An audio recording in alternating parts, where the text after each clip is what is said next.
From a bench outside the castle in Owings Mills, Maryland, it is the Banner Ravens podcast. Paul Mancano and Jonas Shaffer live the wee hours of Friday morning to break down the Ravens selection of Georgia safety Malaki Starks in the first round of the 2025 NFL Draft. We were going to break down this selection from all angles, how he fits into the Ravens defense, who they could have had instead, and how this night played out for Eric DeCosta. But Jonas, our Who's Got It Better Than award, of course, has to go to Malaki Starks, who was taken with the 27th overall pick. And Jonas, this is a pick that was mocked so many times, not mocked in the way that you would make fun of somebody, but mocked in mock drafts so many times that, to me, the more surprising result of this evening for Baltimore sports was that the Orioles actually won a game.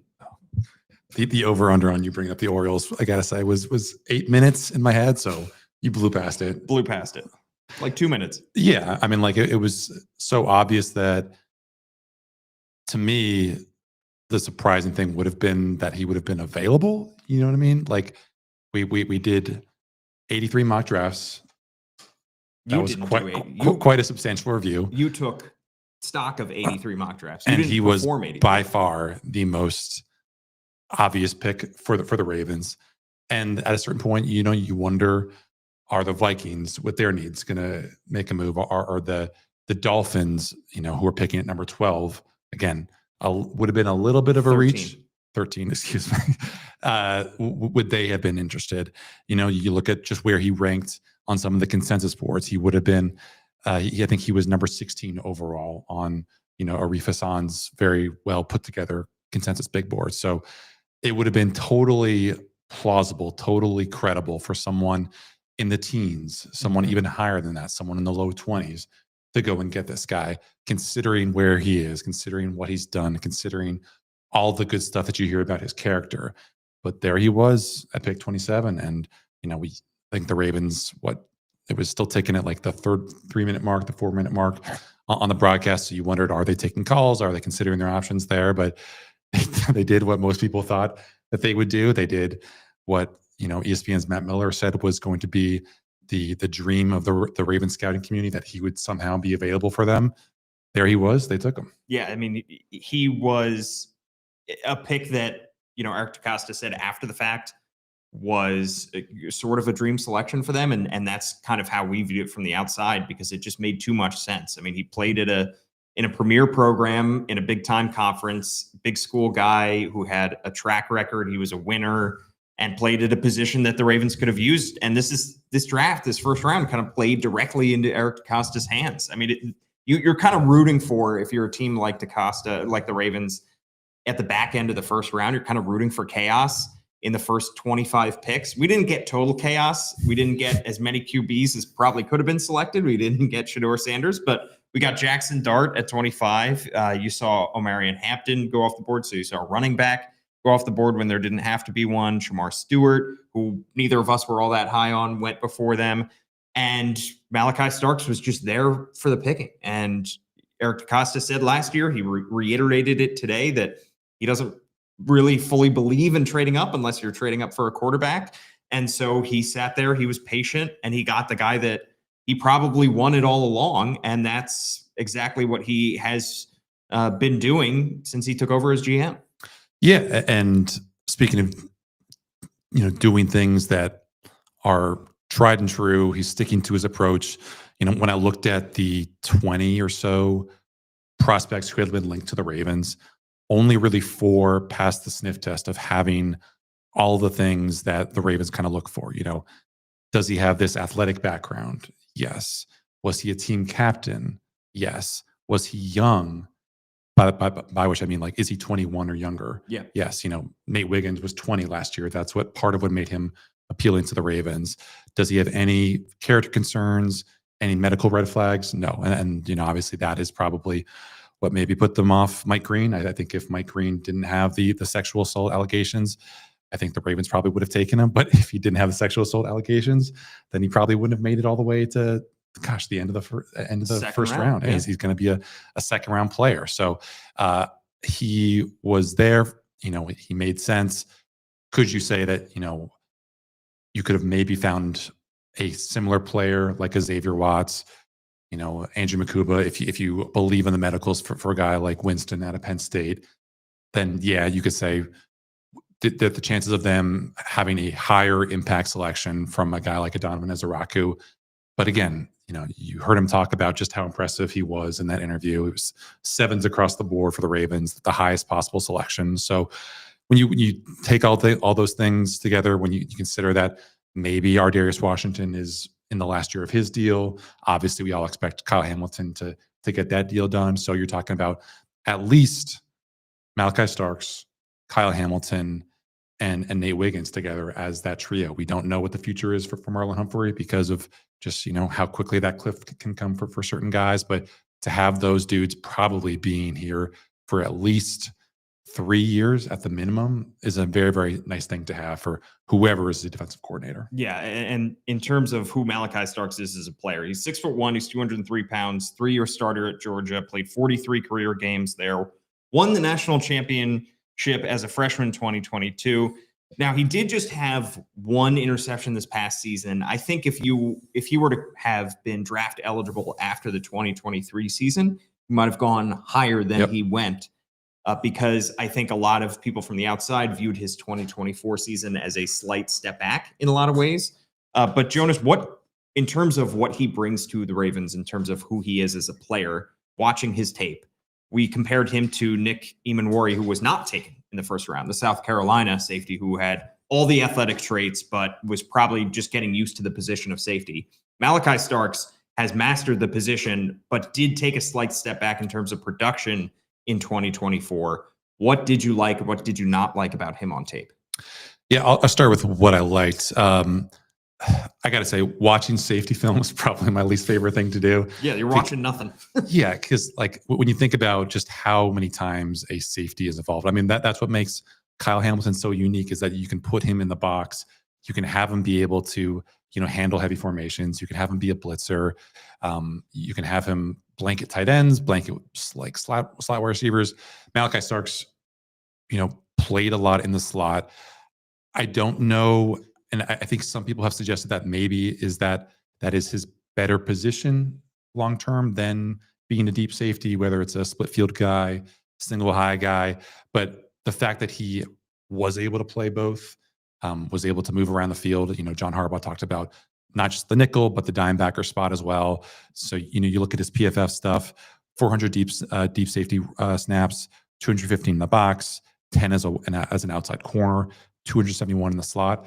That's a guy who, like Ardarius Washington, like Kyle Hamilton, even Marlon Humphrey, I think they, in a pinch, they could probably say, we want you to play a couple snaps here at safety.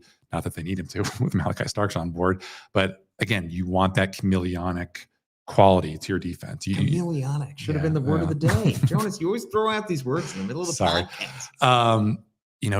It's going to be impossible it's not going to be impossible. It's going to be very, very difficult for offenses, for quarterbacks to pick up just who's coming, just who's going, because you have so many guys who could plausibly play in so many different positions. So I think that's the good.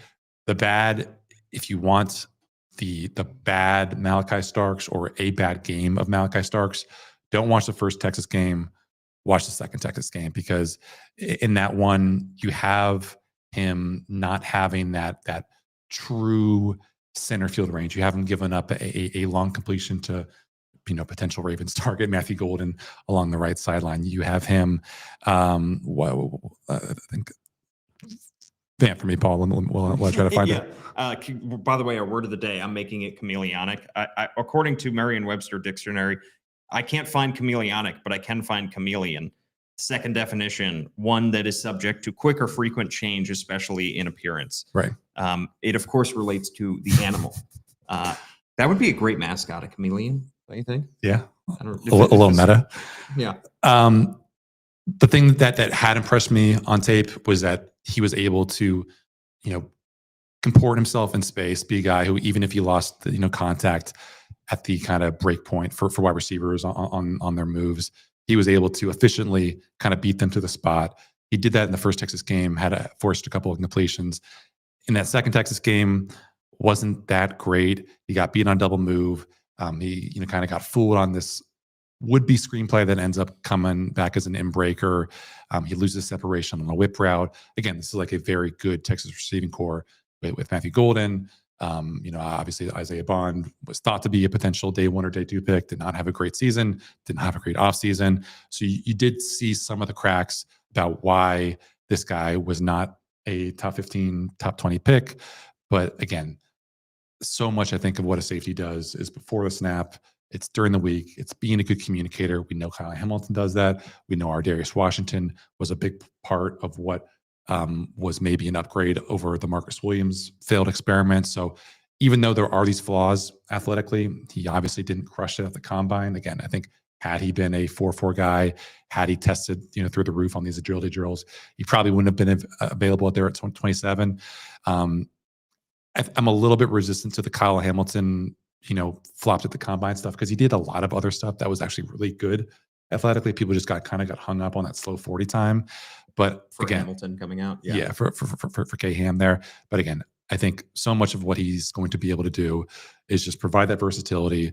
He can be a jack of all trades, even if he might not be a master of none. And I think at that safety spot, that's very, very crucial. Yeah, I mean, for this team, we saw how crucial that position is in this type of defense. Obviously, in the Mike Macdonald defense, which is, basically the base of the tree that Zach Orr's defense comes off of. Because last year we saw with Marcus Williams just how much his poor play affected this team in the first half of the season, and the experiment and the trial that they had to go through in terms of finding a replacement for Marcus Williams, turning over to Eddie Jackson for a game that went just as poorly, if not worse than the Marcus Williams experiment went. And then you turn it over to our Darius Washington. And before maybe flashback 2 months, I would have said safety is not that critical of an issue. It's not that critical of a position. I was not as keyed in on it for this team this offseason because you saw how good our Darius Washington was in the second half of the season.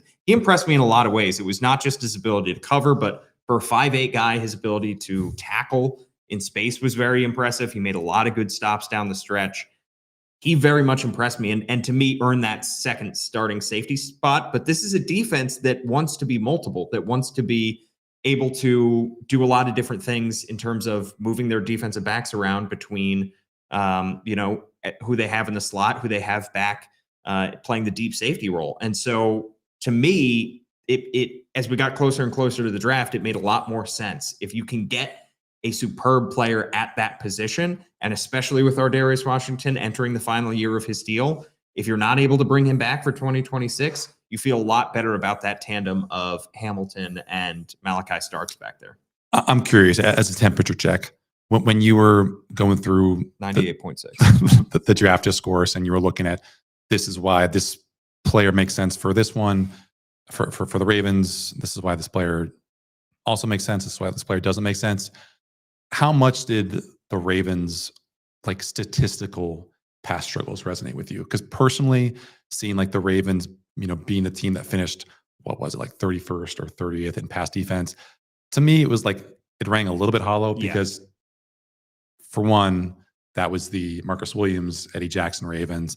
And also they did other stuff that was good in pass defense that, first of all, they played a very, very difficult schedule, which is why the DVOA metrics, I think, showered a little bit more praise on them than I think people would expect. But to me, pointing to the failures of the pass defense as a reason to go get Malaki Starks feels a little bit disingenuous because over the second half of last season, granted, they did not face a murderer's row of quarterbacks, but they were a legitimately good, probably stepping a little bit short of great pass defense. And I understand that, people had their hangups about how last year ended, but Josh Allen did not throw all over them. Russell Wilson was probably better than Josh Allen was statistically in that playoff run. So to me, this is more about getting a great guy, great player in the system rather than addressing some massive hole on the defense. I was listening to, I think it might've been the Todd McShay show, and he was talking about how he mentioned that stat of the Ravens finishing 31st in pass defense. And all of those big plays were the first 7 weeks of the season. Yeah. I when I think about the Ravens defensive struggles, obviously the Bengals games come to mind, early season games. You really have to view the Ravens defense and the season that they had in 2024 in 2 parts. It's It's like before life before smartphones and life after smartphones. Exactly. It's before the Pittsburgh game where they figured things out and they allowed 18 points and no touchdowns and still lost. And then after that game, because that's really when they flipped the switch. And that's when they started going away from Trenton Simpson at inside linebacker. That's when they really started going away from Marcus Williams, Eddie Jackson at safety, and committing to Ardarius Washington. And it wasn't just those personnel changes. It was also the way that Zach Orr was able to call defenses in terms of, from what we've heard, simplifying his calls in order to make sure that that process was streamlined. So to me, it wasn't like we came into this draft and I said the Ravens have to address the defensive backs, because I think you made the case when we made our 7-round mock draft a few days ago that you could see, even if Malaki Starks was on the board, the Ravens might be better served going with a defensive tackle or edge rusher in order to replace Michael Pierce, in order to maybe get a long-term replacement for Odafe Owe. And let's be honest, safety is not a position that is traditionally valued that high. I think that's part of the reason the Ravens were able to get Kyle Hamilton back in 2022. It's part of the reason they were able to get Malaki Starks tonight. If teams are drafting a defensive back in the first round, it's going to be a cornerback for the most part. You rarely see a safety taken in the top 10 anymore. And so I thought perhaps the Ravens would still stick along the defensive line or at edge rusher. There were some options for them. I mean, Donovan Ezeraku, the Boston College edge rusher. You mentioned Mike Green, the Marshall edge rusher. There are some guys they could still, obviously they have 11 picks. They can go back tomorrow and address edge rusher. They could trade up for an edge rusher if they wanted to, even though it's not something Eric DeCosta does too much. But to me, I didn't see addressing safety as a critical need. I think this was just, to use to use a cliche, this was best player available. And there was also the fact that he apparently nailed his combine interview. Apparently it was 10 minutes of the greatest interview that Eric DeCosta and John Harbaugh have ever sat in for. I don't know if he just recited poetry for 10 minutes or if he just explained the universe, but apparently it was an unbelievable interview. Have you ever walked out of an interview, Jonas, and been like, was your Baltimore Banner interview? Like, that was the best 10 minutes. I just delivered the best 10 minutes of their lives right there. I think my Banner interview did impress some people, unlike other people. Really? I know. Yes, I'll tell you more about it later. But listen, I think Eric DeCosta recognizes the value of intelligence. What did he say? Like football IQ or football GPA? You mentioned that. Yeah. During the presser, and he values. He recognizes the value of people with good character. There are no red flags with Malaki Starks.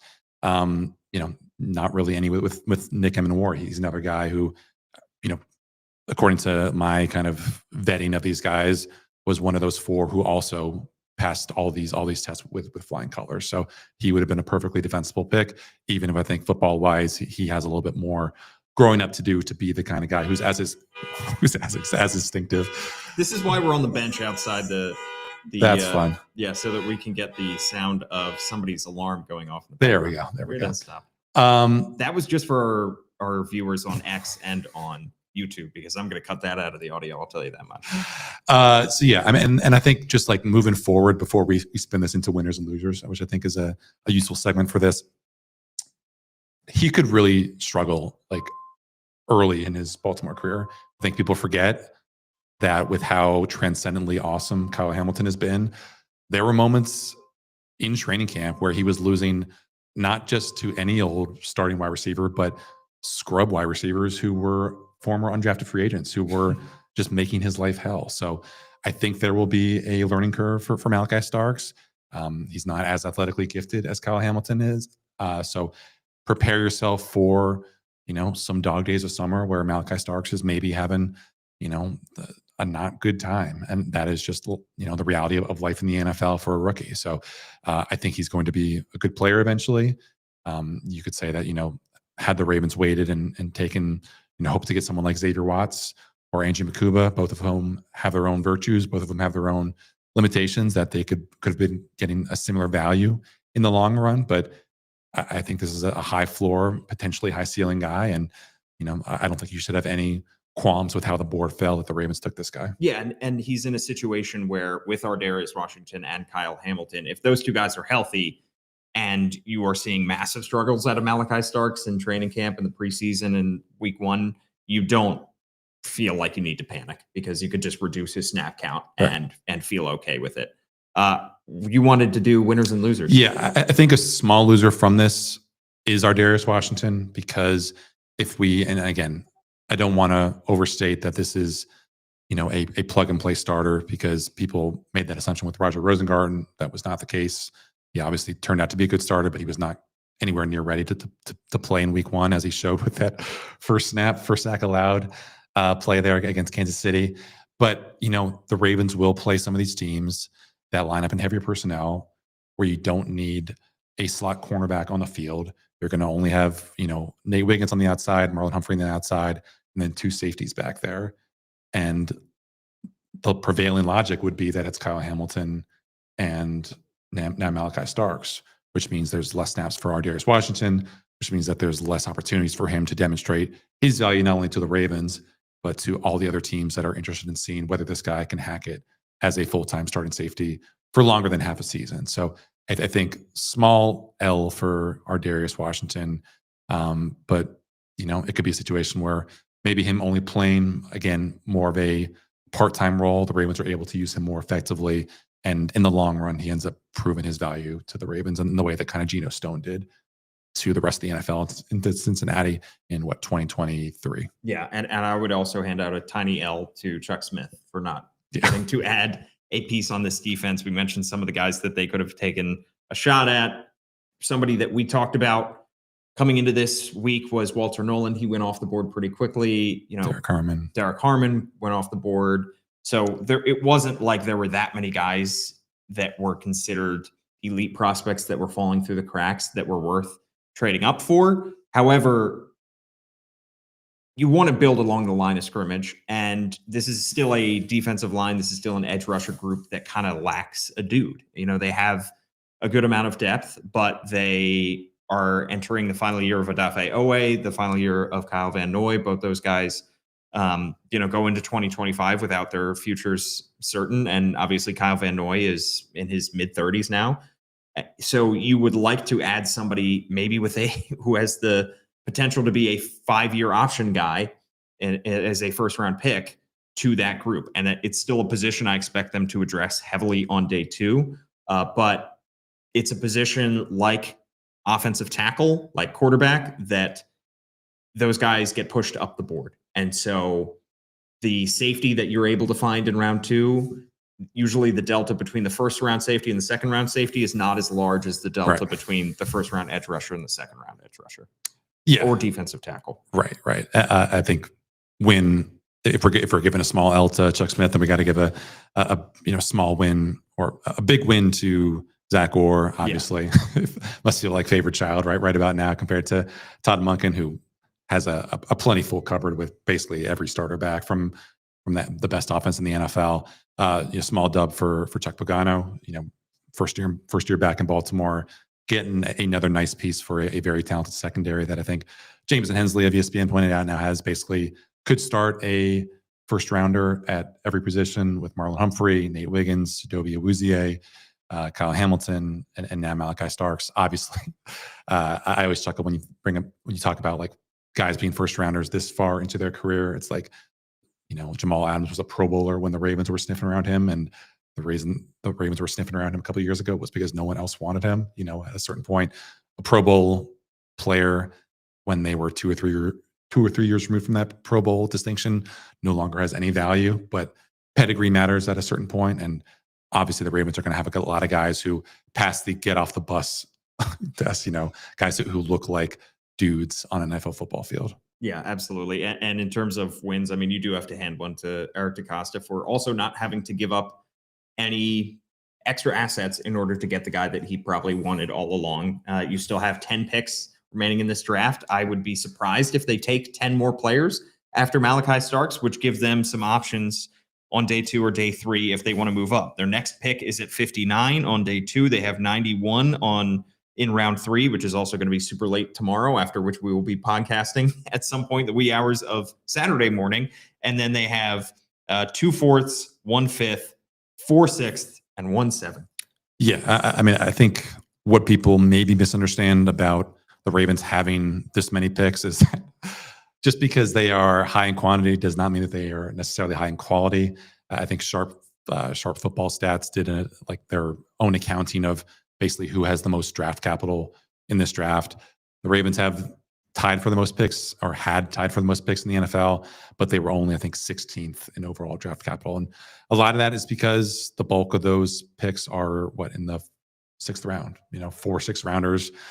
I don't think even amounts to even like a 2nd rounder in total value if you go by some of the draft charts. So they have the flexibility, at least in terms of, and you can always reach into future drafts to as potential assets if you want to really get spicy with stuff. But if they want to make a move, I imagine that cache of 4th round picks is something that they could use to move up the board in the 2nd or 3rd round. Or maybe they'll just wait until day 3 to get spicy with it. We saw some outlandish trades in the 1st round, and some teams that were so willy-nilly with their 2026 first-round picks. I mean, the fact that the Jaguars started things off with a bang by trading away their 2026 first-round pick.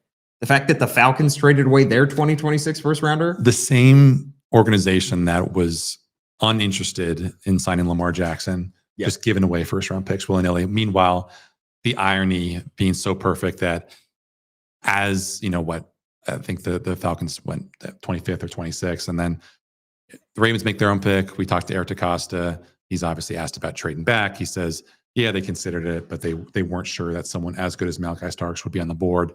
He was then asked about trading up, and he's like, listen, we've told you guys that's not really our vibe. Yeah, it's not happening. It's obviously too early for us to be able to predict who the Ravens might take in round 2 because there are so many guys that could still come off the board.